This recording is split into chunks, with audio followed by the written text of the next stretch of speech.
Hey Jesse, how are you, man? I'm good, mate. I'm good. It's good to be here, mate. We were just touching on this my first podcast, so a bit nervous, mate. But in 2024, this is your first podcast. It's actually impressive because it's embarrassing how many sort of straight white dudes are on the podcast these days, and I feel like it's somewhat my fault. yeah, you're definitely a part of it. So let's be honest. There's no two ways about it. But no, I remember we discussed me potentially doing this about 3 months ago on the beers on the Giants golf day. So it's nice that we're finally sitting here getting it done. This time of year, you're at the Brownlow recently, and you've done amazing things this year. Obviously with winning the Coleman. Also, what's gone underrated too is breaking the record for the Giants' most goals, because Jeremy Cameron would have literally every single award for that club, and then you've taken that one off him. I was actually messaging him that night against Brisbane, and we're talking about a few things, and he did bring that. He wasn't happy about that. Yeah, I mean, I didn't know I was actually getting close to it, to be honest. I mean, the second half of the year is a bit of a blur, and then once I saw the 7AFL thing after, I was, look, Jez is an absolute icon of the GWS Giants, like, a walking god. We'll probably almost have a statue of him out the front of NG Stadium. So to have that on him, I mean, he did it for 7 years straight. I've done it for one, so there's levels to it. But no, it was pretty cool to see that. Very cool. Hey, this year, I know there's incredible. Like, I've genuinely wanted to chat to you for such a long time about yourself, your journey, your story. Bloody incredible one. Can't wait to sort of unpack it today. But this year, if we start at the back to then the front to then go back, could you sort of pinch yourself at like what's sort of taken place, and would you believe it if you were asking yourself 2 or 3 years ago that this has happened, or did you always feel that you could get back to where you were meant to be? Yeah, I mean, this is uncharted territory for me. I mean, I finished the year off pretty well last year, but to kind of have the numbers that I kind of had in the finish of the year I had, like I said, it was all a bit of a blur. Midway through the year, I was going okay, and was a little bit thinking my year was falling off a bit, and then kind of knuckled down a little bit and just didn't want it to be a wasted year. And I don't know if you ever, where you kind of just everything that you plan out and do, it just everything fell into place. Body-wise, I was doing things away from the club and everything, where the stars just align. And as you know, as a footy player, it's pretty rare for that to happen. There's so many things that can go wrong along the way, as it has for me in the past. So this year to get 25 games, and like I said, when I sat down and kind of took stock of where I was at and what I wanted the year to look like, just the dominoes all just fell in place, and like I said, that's pretty rare. So it was a super exciting, kind of fun kind of time of footy for me, but I haven't really reflected that much on it at the moment. But it was my career best year by a long way, and I thoroughly enjoyed it. Spoken to a few guys about this, and it's like sometimes when things do start happening and you finally sort of catch that break of what you've been trying, obviously, like your body's been, really hard for you to sometimes get on the same page with. Do you start thinking like, fuck, is it all good luck? Is it going? Do you start thinking that throughout the year, like, fuck, something's got to go wrong because I've never had such a good run like this? Absolutely, man. I mean, you don't necessarily think that, but at the start of the year, I mean, you look at just to be able to get 25 games for me is, that at the start of the year when I sat down with, X, Y, and Z people just to get to 20, 25 games, that's the goal. Like, when there's other players, they sit down and, I mean, players don't necessarily talk about BNFs and, All-Australians, but it's probably more just a given for them because of how their career's gone. For me, just to get 25 games out of some somewhat consistent football, that's kind of all it was. I'm on year-to-year contracts. Like, it's not like I can just sit back and, I've got like this 7-year deal where I can kind of just linger around. I needed to be playing good footy, and I'm kind of getting close to 30 now. So to have a year like this was very important to me. But I like I said, I put a lot of time in this year away from the game. My partner moved in, which she takes a lot of credit for this year, which is fair enough, honestly, man. A few more home cooked meals, a few less beers with the boys, probably good for the body as well. So just all those small things just ended up adding up for me, and giving me the year that I ended up having. Love it, mate. Let's go back to the start and sort of give a bit of a context into how we sort of got where we are now. Perth boy, where'd you grow up in Perth? I'm a Scarborough boy, 6119. Yeah, beautiful. It was a bit more ratty back when I was growing up. It's a bit lush now. It's come a long way. All the renovations on the foreshore, but it was a bit more rough when I was there. So what is that affiliated with? Is that what team? Claremont. Claremont, Talking about? yeah, Claremont. Golden Triangle. Yeah, so that's what I mean. It's funny. It's the GT, but I very much didn't grow up a GT boy. I'll give you the hot tip. Yeah. But technically a GT football club. It's actually funny. So I grew up in Fitzroy in Melbourne, and it was like now. I don't know if you know Melbourne too much from when you were here, but that's like the coolest suburb where people have like they really want to live there. Whereas when you grew up there, man, all you wanted to do was just get out of there. Now it's like the coolest place ever. I think my parents sold their place just before it became cool too, so it was like didn't even get to Anyway, so growing up in Perth, one thing I love about your story, and I'm a nuffy when it comes to like drafts, trading, all those bits and pieces. There's plenty in that today, but you were one of 4 picked up in this like mini draft when Gold Coast came in. Can you explain how that sort of eventuated? You were picked up as a 17-year-old to obviously come to Melbourne, but it was because Gold Coast were gifted 4 picks, or was it 2 and 2? 2 over 2 years. Yourself, Jaeger O'Meara, Brad Crouch, and Jack Martin.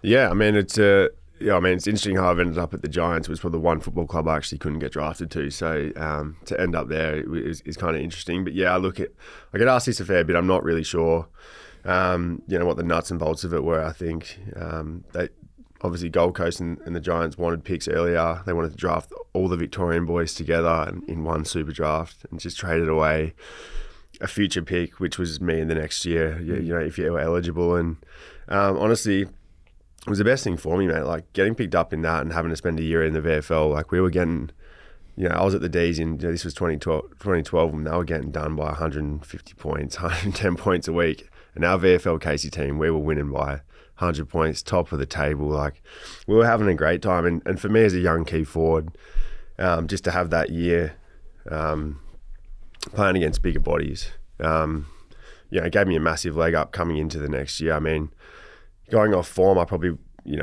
with all due respect, I would have played 2 or 3 VFL games and probably gone into the ones team. They didn't really have a key forward at that time. But the fact I had to just spend by my time there for the year, it just gave me massive confidence that, instead of playing that, another year of, tack or Colts footy, I got to play against young AFL players. And obviously, kind of showed a little bit the next year. Going into the system, I felt like I was a lot better equipped. I didn't have to take this massive step from underage to, like a number 1 pick might have to do. So, I absolutely loved that opportunity just to spend a year in the twos and just chip away at it. How did you find that moving down as a 17-year-old though? Like you've come down from Perth, which a lot of guys in footy understand. Like when guys move from Perth, there's always that notion to go home because it is beautiful in Perth. And like I moved to Melbourne, as you know today, it's absolutely pissing down here. In winter, it gets cold.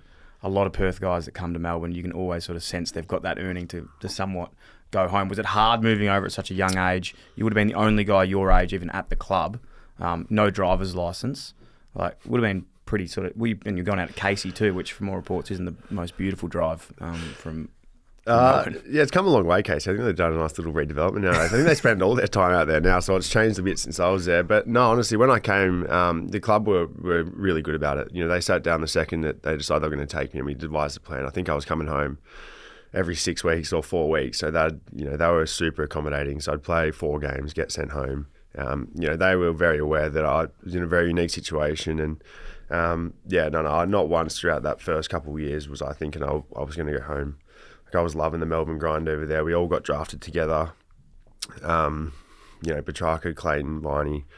We were all within a year and a half, 2 years. So I got really close with those boys. So I had no issues with the weather or anything like that. I had Nate Jones. I'm a bit of a surfer, so Nate Jones used to wake me and Harmsy up at 5:30 in the morning, and we'd meet at Bunnings in Port Melbourne, and we'd drive down. So I was really happy with with kind of all that stuff, and wasn't really missing home. It's crazy when you say like same age as Petrarca, Viney, Clayton, and was Brayshaw in that year as well? So we're all a year around or two that, apart. Around that age. Yeah.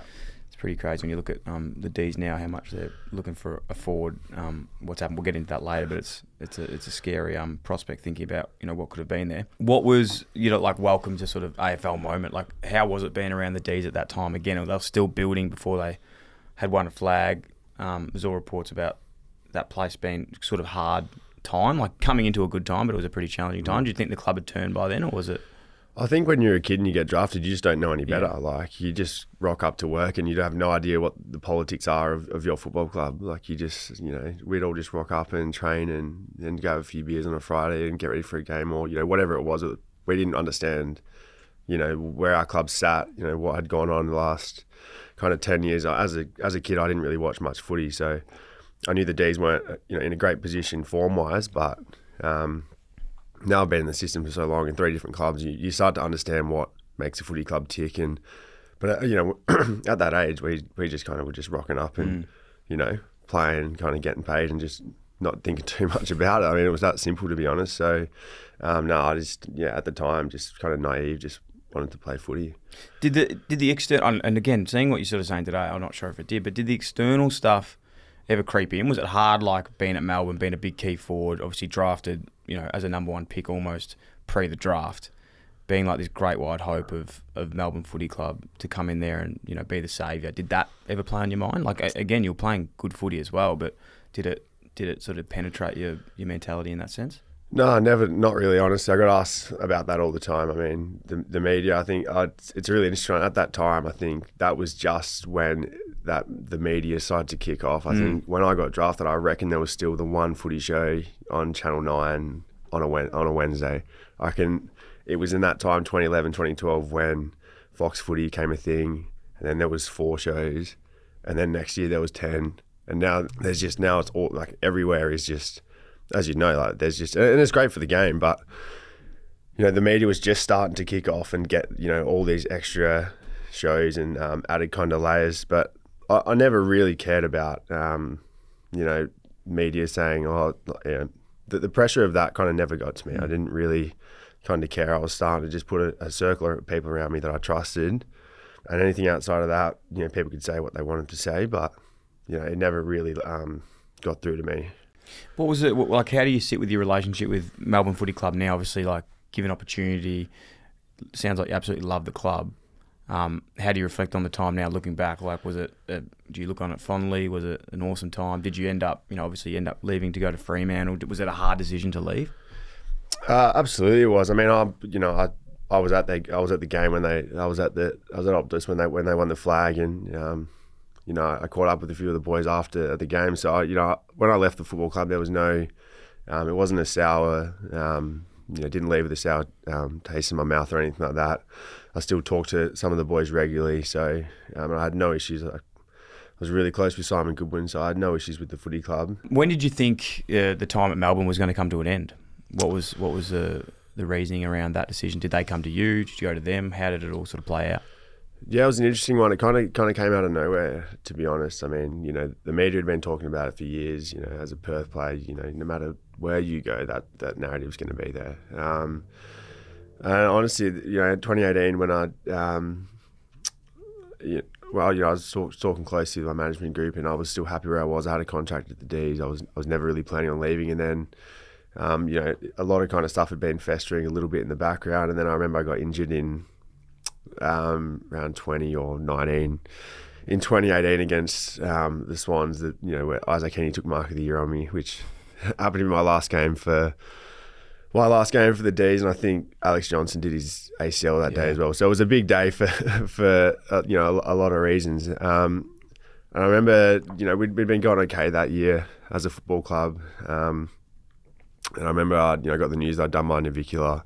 Didn't really know what that was.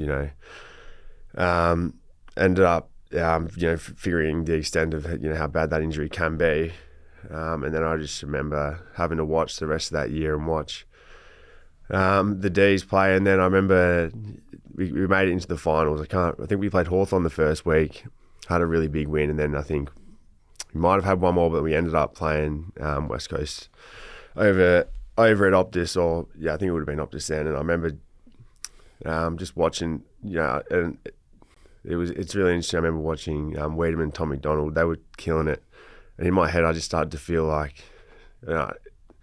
it's so silly looking back on for me, because I remember just feeling like I'm not needed. Like, I don't feel like I'm needed in this team anymore, and it's something that I look back on and just think, wow, I can't believe I just didn't have these mature conversations with Simon Goodwin at the time, who I was extremely close with, but with each week that went for that 5 weeks, they were playing awesome footy. Like, they were going so well. And then you just have that little bit of weed of doubt, like, I'm going to get pushed out of this team. And these are the thoughts I was having. Like, as a football player, when you start to doubt yourself, like, I was going to bed every night thinking, like, I'm not needed. Like, this is a team that, once I felt so loved and, by everyone. And then I just created this absolute false narrative that I wasn't going to be needed, and, like, you're not going to play. It just got so out of hand that, I think I was maybe 21 or 22 at the time. And I just remember not being comfortable enough talking to anyone, whether it was, Matt Bain sitting there or, my good mates at the footy club. It was just something that I kind of just sat on and just manifested into this false narrative that I eventually just believed. Like, and then that's probably when the discussion started, that I knew Freo and West Coast, were there in the background, and it just felt like after everything that had happened over the last few years, it was a good time for me to potentially move on. Far out, man. That is, I appreciate your honesty on that. That's like, it's unbelievable to hear. Unbelievable is not the term I'm looking at there, but like, I think anyone out there that is honest with himself, like, false narratives created, like, I can create the biggest ones in my life, but to hear someone that's, at a really big point in their game, you have this injury, it shows how doubt can creep in, and not having those conversations can matter with a senior coach, because anyone externally can see that that's not the reality, but in your head you're actually thinking, I'm not going to get back in this team because McDonald and Wiedemann. Yeah, and they went on to this final series and just were playing such good football, and I was like, this is just, like, it's just became... Did you ever have the conversation like later with Goodwin or any of the? No, I didn't. Honestly, it was embarrassing for me. I could never, in my head, I was never going to have a discussion with him about that. Like, I just thought, it's such a silly one. Like, it's just, but it's common. Like, I know this, like you just said, a lot of, once you create a narrative, it's really hard to unweed it, especially if you're not willing to, not even necessarily ask for help, but just to,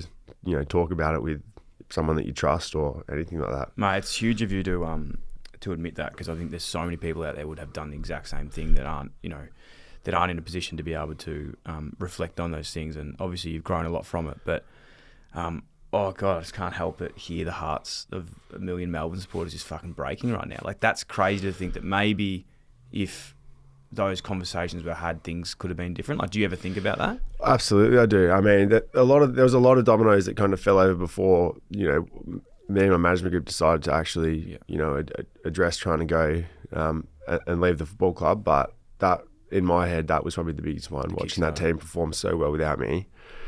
That it really rattled me and made me feel, like, and I know the club didn't for a second. Like, if I'd ever asked to speak with Maxi Gawn or to Simon Goodwin to have a chat and to say this stuff, like, it was never the way the club didn't make me feel that way. I just kind of just manifested it in my own head.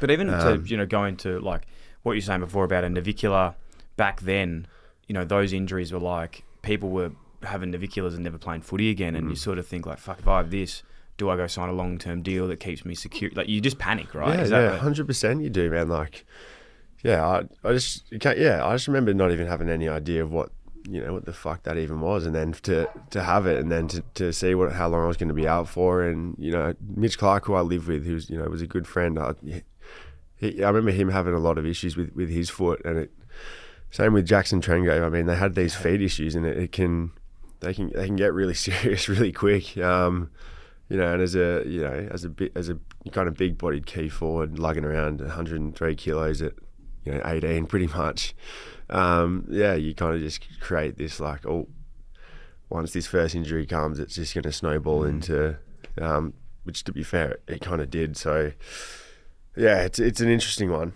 Mate, no, I appreciate your honesty on that. It's unbelievable to take yourself into the mind. And I know that so many other people, like, I've been through this on such a lesser scale of something, never had the option of sort of leaving, but you just create these narratives in your own head that, no one thinks you're valuable, no one's there, and then you just start fucking believing it, and it actually sort of comes into fruition in your own mind. 100%, yeah, honestly. As you mentioned, going through these times where you're sort of like building this self-narrative in your head that, maybe you're not as valued at Melbourne as you could be, you've seen the team dominating without you. There's also other factors in your life that have taken place in that 12-month period. That's like when it rains, it pours. But at that time, in 2017, 2018, it's a bit of a shit show, right? And it's heartbreaking. Your father passes away, which is incredibly challenging. You face your own health battles at that time as well. And then all in that period too, you're sort of finding yourself maybe making some decisions that aren't the best for yourself as well. Are you happy to go into that time and probably starting with your father passing away in 2017? Yeah, absolutely. I mean, that's probably, not probably, it is easily the toughest period I've ever been through. Having to deal with that going on in the background, with the family and, obviously my brothers, my sisters and my mum, and then doing that, especially in season when it's just so, it's such a private matter, but obviously when this stuff happens and you miss games or you miss training or these things come up, they're going to find out. And, that's just kind of a part of it. I remember, look, it's all a bit blurry for me, but I remember the Anzac game. I think that might have been his last game. I remember he actually couldn't make it to the game. He was in Melbourne, but he couldn't get there because he wasn't feeling too well that day. But I just remember the weeks before that. I remember I got suspended. First time I'd ever been suspended. I think it was in round 2 or 3 or 4 or 5. I'm getting a little bit confused, but I got done for something similar that I did earlier this year. I've gone to push, hit the chest. And then I remember sitting down, when you get suspended, you got to go through do you have a case to get off, blah, blah, blah. And at this stage, I kind of knew Dad only had maybe 3 or 4 weeks kind of left. And I remember sitting there going, I'm going to get suspended for 2 of these. And you can't go to the AFL, this is going on, let me play. But I just remember sitting there going, this is going to be, you just felt so powerless. I just felt like Dad's come over, to watch this. I know his time is very limited. And I've got a 2-week ban for my first ever suspension for something that it was a complete and utter accident. Like I'm not here to dispute that, but and then I've got people online calling me, a weak dog for hitting him. And at the time, no one at the club was really aware that father was, this ill. I think the club knew that he was sick, but we were getting to the pointy end of it. So, and I just remember sitting out those 2 weeks. And it was really tough. Like it was, like I said, he just felt so powerless. I knew he'd come over for that period and we'd been spending so much time together, flat stick. And then I remember just going to Goodwin, mate. I said, mate, I can't be here for the games. Like it's killing me, mate. I just need to get away just need to get away from this for a little bit. So, they granted me to go back to Perth. My dad was still in Melbourne. They granted me to go to Perth just for 2 days. I just needed to not be around, when it was all happening. And when I was over there, I went to a festival. I caught up with mates. I'd promised the football club I wasn't going to go out. I wasn't going to do any of that because I didn't plan to. I kind of just planned to go back, go down to Mandurah and just kind of relax. But, I remember this is when I was starting to get, I was struggling to kind of handle my emotions away from the footy club. And I remember going over there and I went to a festival and then I've woken up the next day this is the worst feeling in footy by miles, when you wake up the next day and you got 25 missed calls from, the GM of footy and your manager and, and you go, I've done something. You don't know what it is yet, but you've done something. So I'm waking up in Perth and seeing these and, speaking to Todd Viney at the time, and he's saying that someone's taking a photo of you with a cigarette. They're going to run it back page, and I'm just thinking, oh my god, like, this is going to be so fucked. Like I'm going to have to go back to Melbourne. I've still got another. I'm going to miss another week next week, and I've got Dad over there, on his deathbed basically. So, and I just remember my own thoughts. I just kind of remember just these when I started to implode a little bit, and I was starting to talk to people a little bit here and there to help me out, but I was starting to get into a really bad state mentally, and I really struggled to, I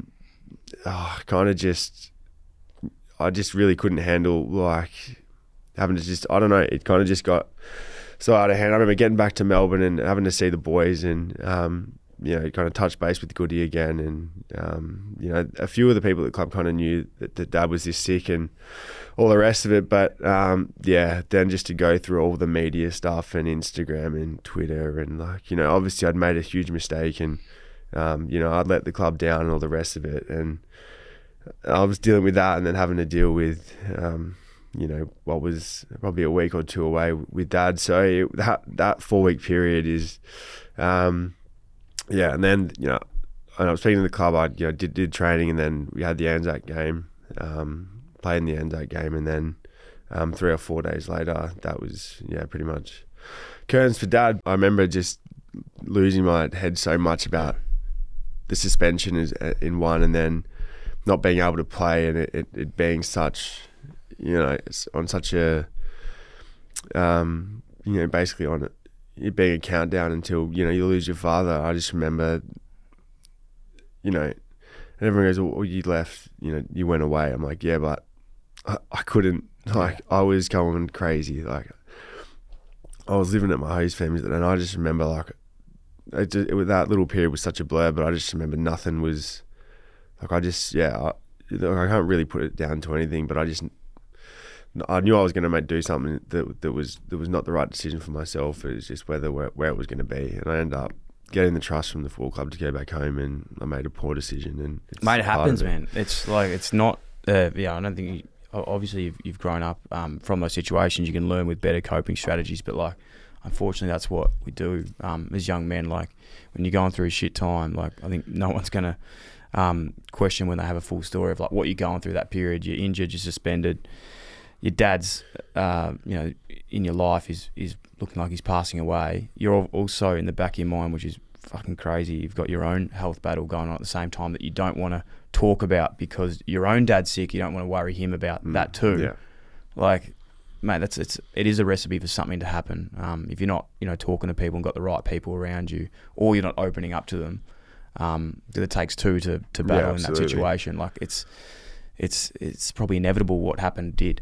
Yeah. Am I right in saying yourself with your own health battle, in that period 2 weeks before your dad passed away, you'd actually found a lump on your own testicles?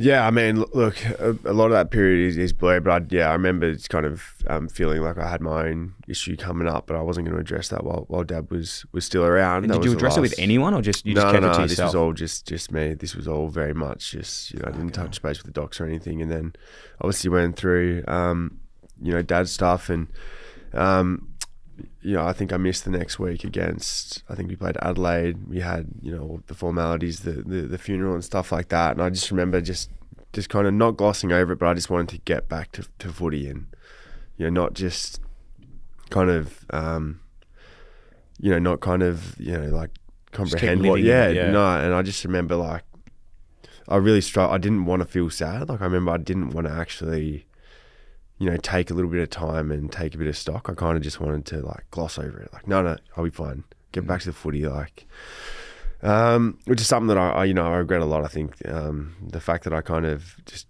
jumped back into it so quick without, kind of decompressing the whole situation. Do you reckon as well, on reflection, sort of jump in, but do you reckon you did that because it was too hard to sort of think about? Was that I know. Yeah. Yeah, absolutely. I mean, I didn't want it to be sad, and I didn't want it to, not drag out, but I didn't want to kind of mope around and be sad about it. I thought, if I can just get back to the footy club and get back to normality, that'll be the best thing for me. But I've had a lot of resentment thinking back to that time and just trying to, I'd not gloss over it, but just not really, take it for what it was worth at the time, which was a very significant time in my life. But I mean, look, it's just, if you can always look back and go, the what if, or, there's so many things people in hindsight that you'd change, but at the time I thought that was going to be the best thing for me. And then obviously got back to the club and decided to address what I thought was going on with me. Went and saw the doc and said, hey mate, I think might have something going on with myself. And then went for the ultrasound that night. And the partner I was with at the time, she was over. And I remember, your doc, when you get a scan, they always call you that night. They always call you and they say, or message you saying, all clear, like all good. And he'd messaged me saying, nothing's come through yet. And I was like, nah, mate, bullshit. Like you always, whether you're getting a scan on your calf or whatever it is, they always say like, they'll call you that afternoon, or, usually takes 3 or 4 hours. And he goes, nothing's come through. And I've gone, all right, that's really suspicious. Got in the next morning and just sat down with the doc, and he kind of said, yeah, mate, something's come up. It looks like it's, you've tested positive testicular cancer. And yeah, I remember just like a lot of this time's blurry, but I remember that specifically because I had to walk home. I was living in East Melbourne at the time, and the partner I was seeing at the time, she was there, and she's like, what are you doing back? And I remember I just got into bed and just kind of just sat there, and I was like, fuck, I'm going to have to call mum. I can tell her that I'm sick. So, yeah, I mean, that was definitely the scariest part, having to think of calling mum and Jake and stuff. Yeah, sorry. Because it didn't end up actually being that bad. The actual...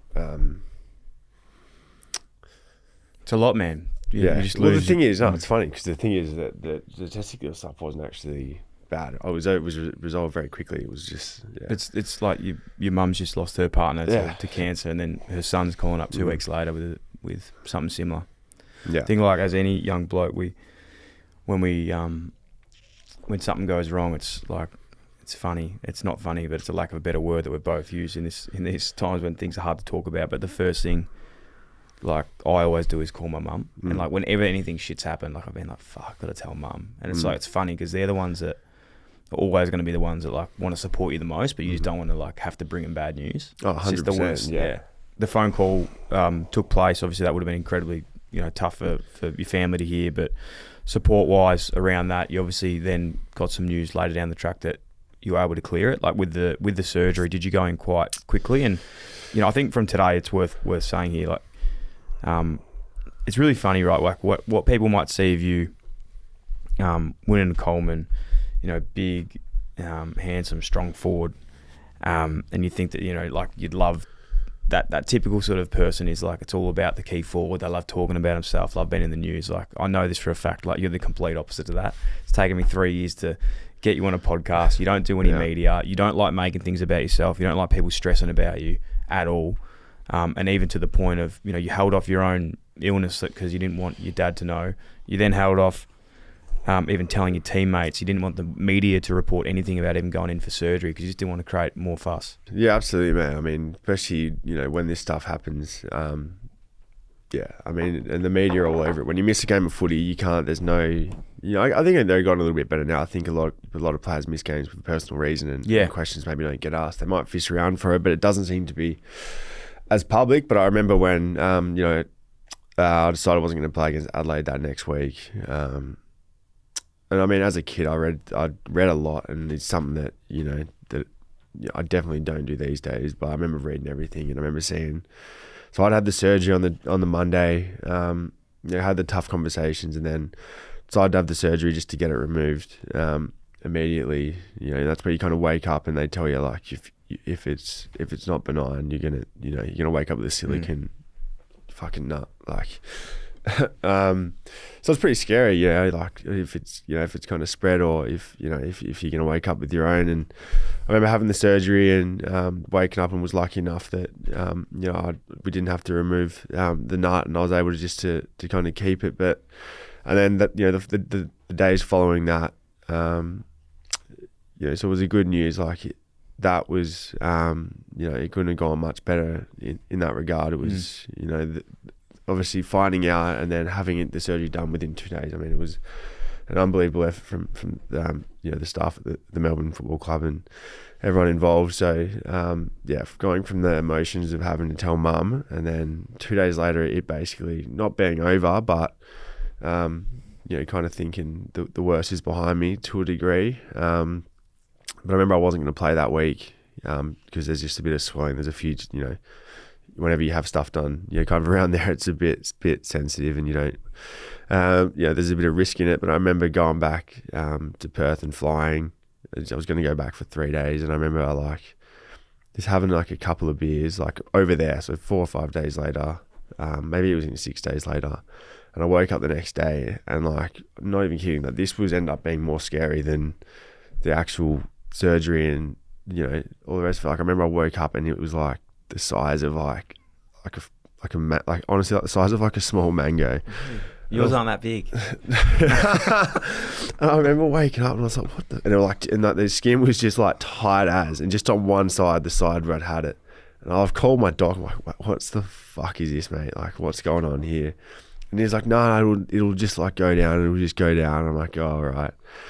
Like, obviously, like, well, I kept waking up, not going down. And I ended up going back to Melbourne like 3 days later. And I'm like, mate, nothing's changing. Like, this is mortifying. Like, this thing, it was like, I honestly, and like the size just would not change. It was just like tight as. I'm going, Nate, we need to do something about this. Like, this is not good.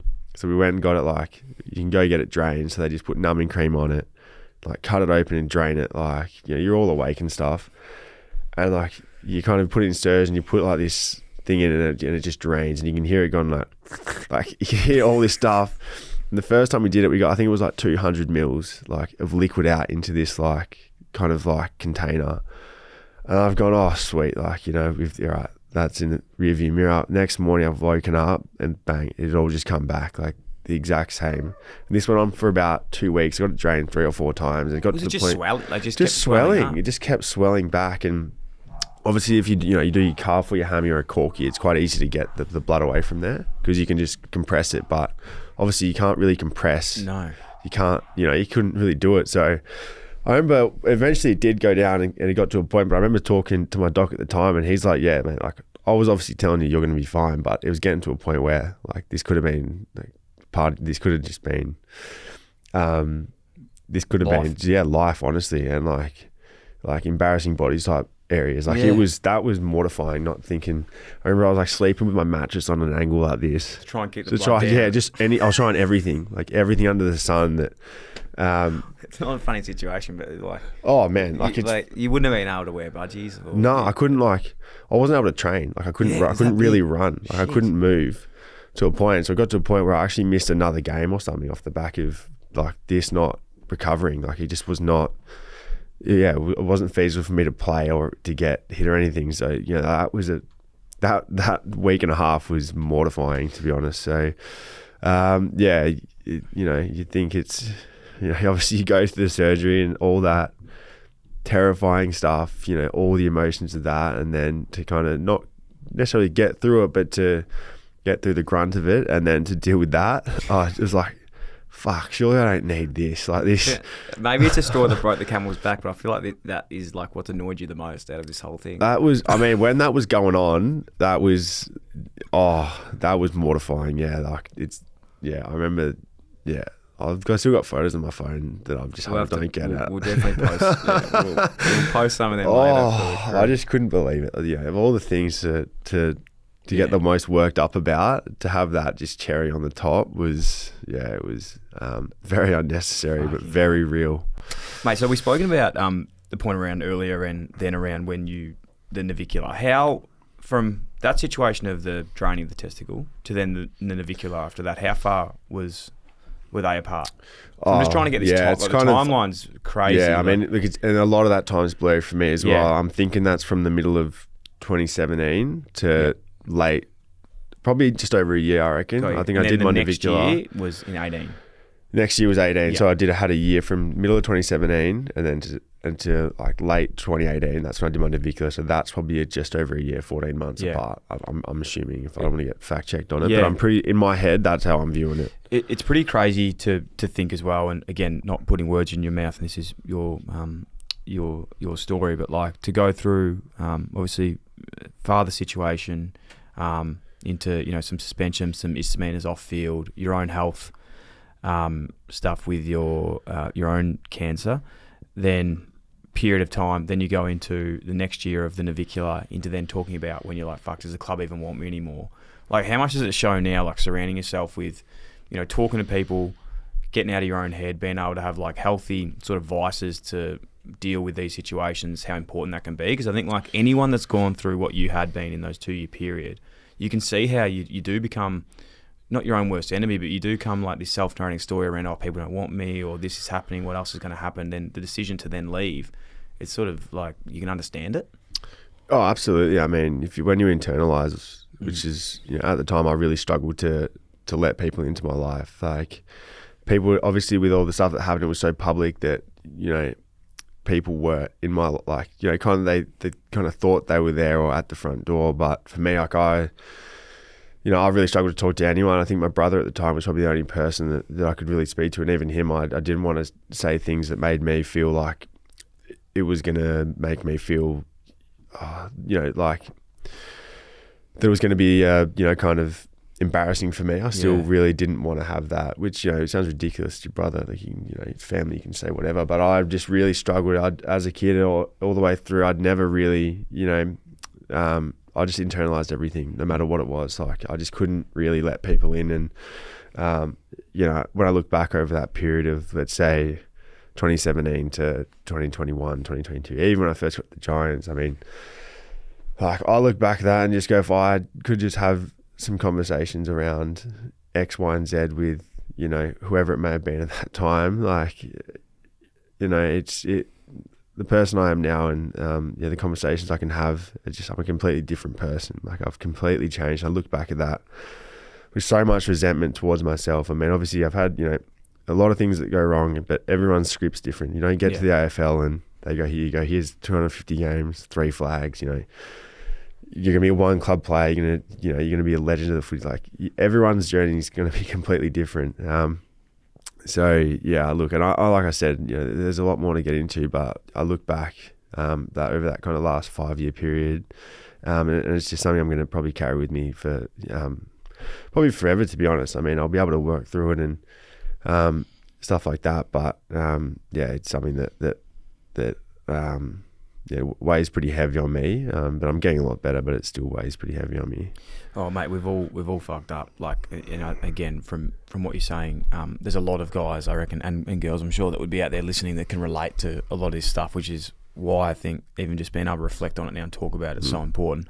Was it, if you look back now and you think about like a young bloke that, say, is going through a similar situation you are, do you think like it was up to you to have those conversations? Like, people were there, were ready for you to like help, but it was just like that you just didn't know how to do it. Like, when did the penny sort of drop around that of like, all right, if I actually like ask for help, if I actually like get some support in these areas or surround myself with X people, or what was like a kickstarter for you to actually like learn those things? Oh, I mean, to be honest, I think the football club was great with it. The football club and the AFL has gotten so much better in this space when it comes to mental health and stuff like that. But for me, like I said, I just felt like it's such a weakness. Like, it just felt like it was going to take everything out of me to have these conversations that I've had a lot of shame in it. Like, it felt like there was just so much shame surrounded by having these conversations. In my head, I just thought, you'll deal with it and you'll come out the other end. Like, the grass will be greener, you'll figure it out. You've always found a way, it'll work out for you. Like, that's how I was kind of internalizing me getting out of this pit of despair, this black pit of like the world just crashing around me. It was kind of how I was going until I kind of hit rock bottom, and I had to have conversations. And, I had to let people in, and I had to, feel vulnerable and like, since I've started to do that stuff, it's become so much easier for me to kind of step back and, look at things in my life that aren't going well and, let people in, whether that's my partner, Chloe, I see a psych weekly, just to have this kind of support base around me. But when I was younger, it was, there was a lot of shame in doing that, not from how it was being viewed, but in my own head, that's how I'd viewed it. And it was just something that I'd rather deal with it myself than feel vulnerable and talk to someone. It's awesome, man. Yeah, I know a lot of people, like a lot of people would resonate with that.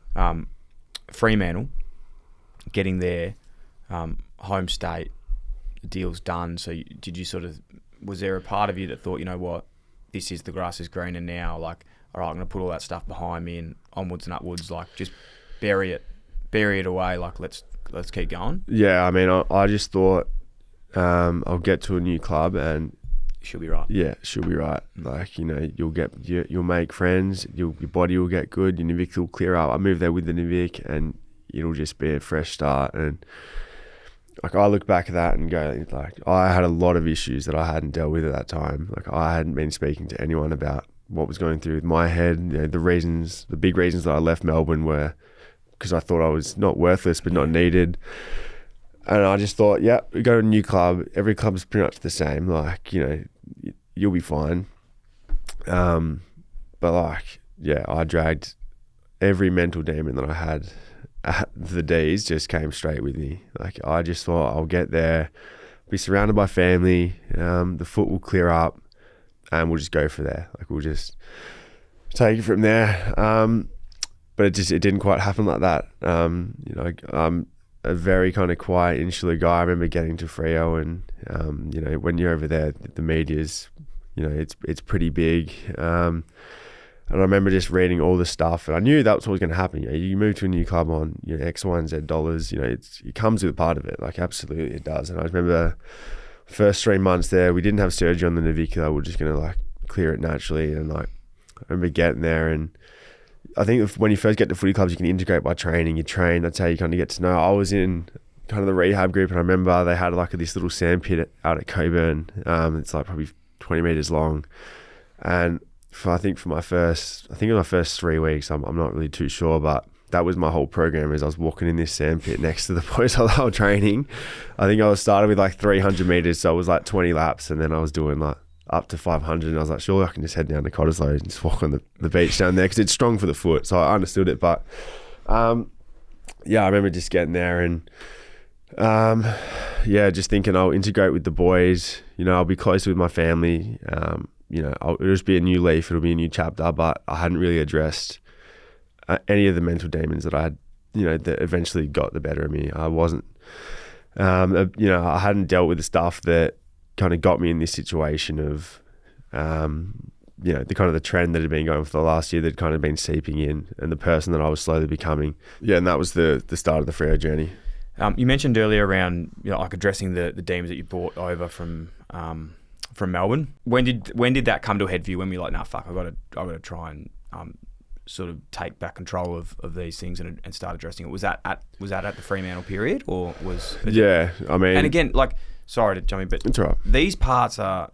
It's not like you address something once and then you're just done with it. Yeah, right? Like, yeah. It's a continual thing. Like, mate, as I said, I see people regularly. Like, it's just a continual evolution. When one problem comes up, it fades. Another one fucking pops up. It's just the way it is. Yeah. But when was it probably just the point where you're like, you know what, I can start facing things? Yeah, I mean, I got to the point where I physically had to do it. Like, I had to have it. Like, the mistakes that I was making away from the football club and the things that, you know, with the foot and then doing the foot again, I mean, I just hated everything about playing football. Like, I just did not want to be there. Like, I just remember driving to the club and it just being it just meant there was nothing in it for me that was getting me to training with any sort of motivation. I remember waking up and gotten to a point where not even just footy, like, it got to the point where there was nothing in life that was bringing me joy. Like, and I wasn't helping myself. Like, I was, you know, making mistakes away from the footy club and just I just completely detached from all things that were healthy in my life and got to the point where, like, you know, I wouldn't tell my family things like the footy club, and I thought, well, I'm close to my family, but I was becoming so ashamed of my actions and the person that I was distancing from them as well. So I was just at home, just like, you know, alcohol consumption and all these things that just, yeah, I mean, it just got to a point where, it became such a blurry period of my life, but, I just kind of had no control over it. I was seeing someone over there, but, by the time the second navicular came around, which was the middle of next year, then you got the voices of your career is actually done. Like, you've actually, your whole football career has imploded around you in the space of, you know, 18 months. And so much of it was self-inflicted, and my inability to reach out and you know, to have conversations with where my head was at with it, because they were getting so strong and powerful to the point where, like I said, you know, hate, it's a really, you know, taboo word, but depression, like, it's, you know, to say the least, like, I was just fighting every battle by myself and not helping myself. I wasn't communicating with people. I was just become this, you know, I just became so lonely and just did everything on my own accord. I didn't let anyone in. I wasn't willing to have conversations until it got to the point where I was making that big of mistakes where I had to go see people. And then obviously COVID happened.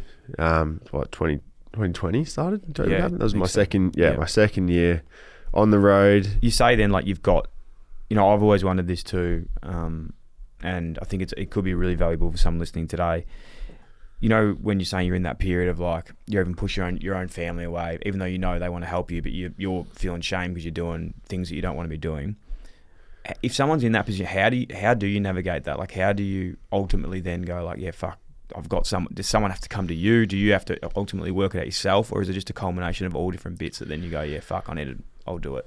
Oh, there's a lot of moving parts and everyone will be different, but ultimately it's just conversations. Yeah. Whether it's, you know, starts with 3 words or, like, you know, and there's so many campaigns around it, but if you just say, like, I'm not okay to one of your closest mates, like, I remember, like, that, it's as little as that, and that can open up, you know, one paragraph, one sentence with one person can change your whole outlook on it. I mean, who did you surround? Like, who was big for you in that situation? Was there anyone in general? Honestly, I probably didn't get any of this kind of until I'd moved to the Giants. Like, I left the Giants, and once I left Freo, I was still in this, like, dark hole of, like, you know, like, I'd never got close to resolving this at Freo. Like, my time at Freo, when I left, I was still in a very, very, very bad way. And probably my first 6 to 12 months at the Giants, like, mentally, I was out of the spotlight, which helped me massively, but I still hadn't really gone full circle on how I'd gotten into this position and how I was going to get out of it. I was still dealing with it. You know, I was dealing with it, but I still had a lot of things that I needed to work through. And even, you know, to this day, even having a good year this year, I've still got to work on this stuff meticulously because, it's not solved with one conversation. Absolutely, yeah, for sure. Do you know, I picked up on something. I don't know if you thought about this, but you know, you're saying, like, there was a fear of not being wanted or not feeling like you could be at Melbourne, you know, with the other guys. Then you go to and obviously Melbourne picked you, like, they did a lot to get you there. Fremantle, you may have felt like you never quite belonged there as well. They did a lot to get you there. Then you end up at the Giants, who ultimately you were really like a last picked player, but now you've come in and made it like your own. Yeah, absolutely. How weird is that? Yeah, it's bizarre, honestly. Yeah, it's it's a very unique situation. Because the trade period there was, I think people think now, they look back and go, fuck, like, Jesse's, from an external point of view, I think they're going to have an incredibly different view on it now, but you've gone to the Giants, you've become a Coleman medalist. Like, it wasn't like they were begging for you to come. Like, you were really reaching out for a lifeline there. Oh, absolutely. I remember speaking with Bainey and Jason. It got to a point where, like, mate, like, there was probably 3 clubs that were potentially willing to give me a chance. So one was back at Melbourne? Yeah, the Dees were a chance. And then, like, I think we were talking to Richmond as well. And then Swannies, we had a brief conversation with, and the Giants. And basically after each morning, Bainey's called me going, they're out. And I'm like, oh, okay. And I'm going, there's 3 left. Like, someone's going to take a chance. And then the Dees pulled out. And then the last team, whoever that was, pulled out. And then it was like, mate, if the Giants don't take you here, you're not going to get a lifeline. Like, you're going to be done. It was, and we were talking to the Giants like we had other offers. Like, I think I can happily talk about it now, but we were kind of bluffing them a bit, saying like, oh, act soon, like, you know, X, Y, and Z's saying, but they weren't saying shit. Like, it was Giants or nothing. So you've just absolutely fucked Bainey's negotiating power forever. No, that's right. This is a pump up story for Bainey. He did it well. He got, you know, an unpickable player picked, and you know, and I'm glad I'm able to repay the Giants back. You know, they put a lot of faith in. Yeah, just 1 year deal. They said, look, you know, we'll give you 1 and we'll just see where that lands you come into that next year. And then at that time, I think I was 26 or 27. So there was still potentially a lot of good footy ahead of me. So they were willing to take a chance on me. It's something that I'll forever be grateful for. Unbelievable. I don't want to harp to keep going back over it. And I think we've mentioned a lot today, but I think like it's an incredible story, man. Like around what you've been through and sort of what you're still working on, and it's like a really cool example of like a modern man, like the real hard shits, like the stuff that you have to do, like between your ears and work on yourself. And it's not like a one-time thing that will be fixed. Like unfortunately, shit just does keep popping up in our lives, and we have to continually learn how to like adapt, evolve, keep moving forward. And you're still on that journey now, which has got you to where you are. So I really appreciate your honesty on that. And I won't keep talking about it, but I think for anyone out there today that's listening, it's fucking unbelievable. So you should be extremely proud of like what you've been through and what you're still trying to improve on, man. My journey is a very unique one, and I had a lot of things go wrong, and I've had a lot of mental things to deal with. But at the end of the day, like a lot of the decisions and things that I did, I take full responsibility for that, and you can't use that as a cloaking device for whatever you're going through. I put my hand up for everything that kind of went wrong. These were the decisions that I made to do, and I take full responsibility for that. And it wasn't good enough at the time, and it's never the answer. So, I just want to make that clear that for whatever's happened, it's not an excuse for the actions and things I did. This year is crazy. Like I think I saw a tweet, not to get soppy, but someone said this, and it was like, it's so cool. And footy's one part of a life, right? As you said, it's not the whole person, but it was like, it's so cool when you see what someone was meant to be become what they are, or something like that. And it was talking about you, and I'm not sure if that's on-field, off-field thing, and I know they're both trying to build in the same sort of fashion. But this year coming together, like what did change for you? Was it like becoming? Do you think the improvements of your off-field life actually correlated to your on-field performance? Absolutely. I mean, it probably took me a little bit of time to settle at the Giants, but I'm so happy at that footy club now. It's the closest I've been with a group of players. I think that when that stuff goes so far, like I remember when I was in a bad headspace, I was disconnected. I was away from I just didn't enjoy the grind. If you don't enjoy the grind at a footy club, you're gonna get eaten up and spat out immediately. So.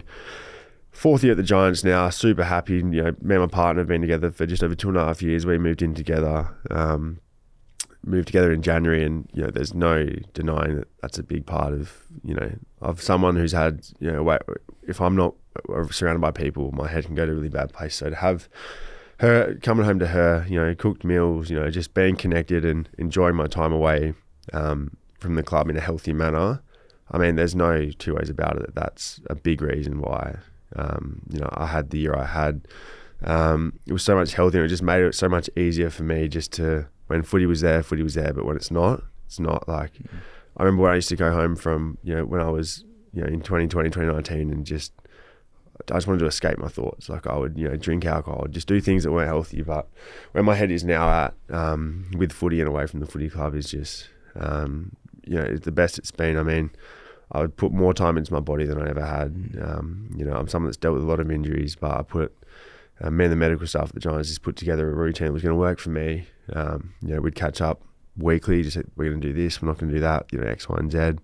And then, I kind of just put in a program that, I lost 2.5 kilos kind of throughout the year. I kind of got myself into shape. I didn't come into the season out of shape, but I kind of just wanted to lean up. Yeah, I wanted to just make, I got to about July, and I remember sitting down, and I had a decent start to the year. The Giants weren't going great at that time. We'd kind of lost a few that we should have won. And I remember it was like probably the 29th of June. And I remember just being like, for July, you're just going to do fucking everything right. Like, you're going to do things that give you a mental edge. Like, I was going down to Bondi every second night after T1, 6 p.m, water freezing, and you're going to swim 500 meters to a K. Whenever you can, you're going to do these small things. You're going to go, you're going to do all this recovery stuff that you've never done. You're just going to get to a point where, everything that you're going to do is going to be just for that end of the year period. Just do it for July. And if it doesn't help you, well, so be it. And, literally 4 days later, we played Carlton. Ended up playing pretty well. And then I just thought after that, the motivation was easy after that. Like I was so dialed into diet, body, like everything I was doing from the second I walked away from the footy club was just to get the most out of that month. And it was the best month I've ever had by a mile. Like I ended up just every week, just it kind of was just like I said, the dominoes just kind of aligned, and it just became very easy. And then for the kind of rest of the year, I was just locked into doing all these things that were mentally just giving me this edge that I'm doing more than not anyone at the Giants. At that time, I thought I was doing more than what anyone at the comp was doing. So yeah, that's kind of what clicked for me. In kind of the middle of July, and kind of there's so many moving parts for a year to end up being a positive one. But I just remember that so vividly in my head that I'd had a good kind of first 14, 15 rounds without it being good, and I just said, no, I'm just going to give this like absolutely everything. Like I'm just going to, I don't care what that looks like. I'm just going to absolutely lock in. And I ended up, my last 8 weeks of football were the funnest I've ever had. With the Giants, we went on a massive kind of winning streak and put ourselves in a position to have another push at a flag. Unfortunately, we didn't get that done, but it took so much out of that, like that last kind of 10 weeks that this is what I'm kind of capable of. Not that my first 16 weeks I wasn't doing things right, but I just kind of dialed in just that little bit more. No, I was speaking to a lot of the boys, and just like it was, I love watching the Giants, and it just felt like when you were near the ball, I was like, this bloke's gonna fucking clunk it. Like the Jukes were on. Like it was it was a good patch. Do you think training? And I asked this question a little bit, and it might mean fuck all, and I think people are sick of asking it, but like training on guys like Jack Buckley, Sam Taylor, and having like a really good guys in your team, but pre-seasons, training sessions, you're actually having to play on them too. Do you reckon that's made you a better player as well? 100%, mate. Yeah. Like, and I'll say, and I've said this for a while, but like Jack Buckley and Sam Taylor are the most competitive key backs in the comp. Like, they fairly well could be the most talented, but they're just so competitive. Like they don't give you anything. Like it could be the first session of January. They're just so competitive, mate. And that playing around that, I remember there was like we did our first intra-club. I think it was like middle of January when you're just starting to get back into like the heated stuff where you start to get a bit more serious. And like usually the good backs play on the same team as the good forwards, but we kind of did this one where the good backs played on us, so it was the best forwards versus the good backs. So like I'm aware of the splits. And which colour you're on. Bibs versus Bibs, yeah.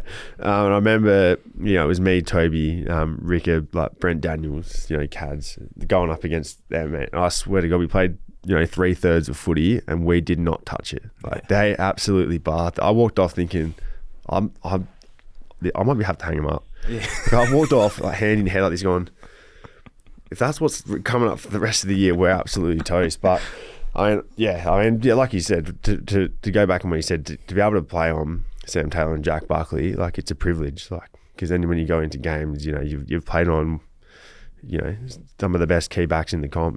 I'm a very firm believer that that's the best backline duo in the comp. But yeah, it definitely helps.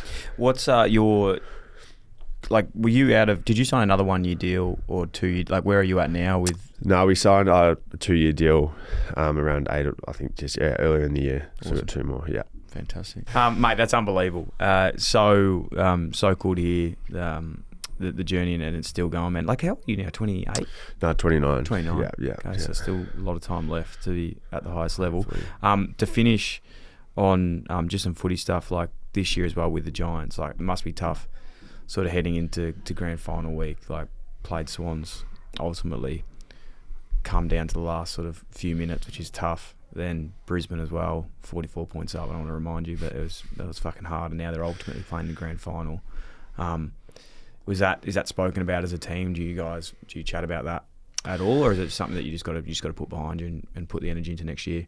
Yeah, no, we had our meeting.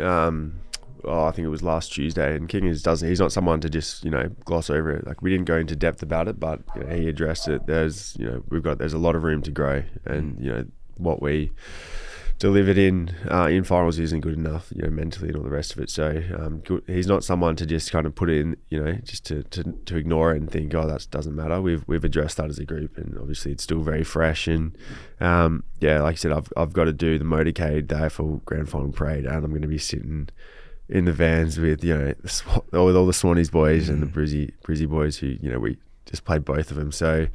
Arguably should have won both, if not either. So it's going to be an interesting weekend for me. But look, ultimately we weren't good enough for 4 quarters, and that's the reality of the game. What's plans for the off season? What's plans going forward? Are you just trying to get a good break away? Do you want to refresh, or are you training and working on anything in particular, or is it just a bit of both? That's a bit of everything. I'm a pretty fluid. I'm not too locked into anything. Me and my partner Chloe are going to Hawaii for 9 days, which she planned the whole thing, so I've got no idea what's going on. I've just got to get on the plane. And then pretty excited about it. Yeah, I'm very blasé. I mean, I find travelling so stressful, so I'll love it when I'm over there. But we just got to get through that, and then there's good golf courses in. Well, that's the only thing when I say to Chloe, I can just go anywhere where there's waves. Yeah, where I can go like in the water. I think they got and waves golf clubs. From what I've heard, there are some waves in Hawaii. Yeah. So that's just the whole kind of itinerary that I need, and then I can work around those parameters. So I'll do that, and then I'm very settled in Sydney over where are you living? I'm in Paddington, mate. Like in a little. Do you know I'm the former Prince of Paddington? Paddington Bear. Did they tell you that when you moved up? I think Witters reckons he's had it. I don't think. Mate, Witters used to live in Blacktown before I got up. They didn't even know what the eastern suburbs of Sydney was. Literally. You were a pioneer. I was a pioneer. Paddington pioneer. Literally. They used to live in fucking like Brecky Point. Those boys. The only guys that were on east was Cal Ward. Yeah. And I think that's it. It's very different now, mate. It's like 80% of the teams in the east. If you're not in the east, you're doing it wrong. So no, I'm very. But we still love the West, right? We love the West. No, I would say this comfortably. And like playing at NG Stadium is like, I love it there. I love the fans. I love everything about it. And my form guide at NG, numbers of. Me too. Just wasn't in the seniors, but in the like. Don't laugh at that. That was, I used to average 6 there, albeit I was playing on 16-year-olds from the Gold Coast Sun in the NEFL, but it was 6 touches, 7 goals. Just one last thing on Western Sydney. I know, are you into like Australian rap music at all? Do you know 1-4? No. Have you heard of 1-4? Okay. I reckon the boys talk about this a little bit, but I'm not engaged. Some of the guys might know about it, yeah. But anyway, I want to speak to the club about really connecting more. They need to connect more as like a business player, but also just like a community player with Western Sydney. Yeah. Because I think people that haven't been to Western Sydney don't realise how fucking big Western Sydney is. It's like you could drive 2 hours out and you're still in it. Places. For sure.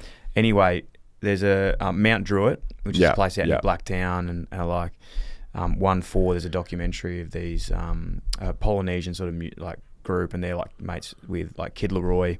They're elite, but like they need to do collaboration. I wish I knew more about it when I was there. Because like I feel like there was a bit of a part where we're like, it's not a big footy place. I don't want to like, no one cares about footy out there. Couldn't connect you. Now just be proud of it. This is sick. Yeah, 100%. No, I agree. Love it. Jess, mate, thank you so much for your time today. You've, mate, you're a star. You're fucking proud of what you've been able to do, and pumped to see what holds for the rest of the future, man. So really thank you for coming in. Thanks for your time, and thanks for having a chat. No worries. Thanks for having me, man. I enjoyed it.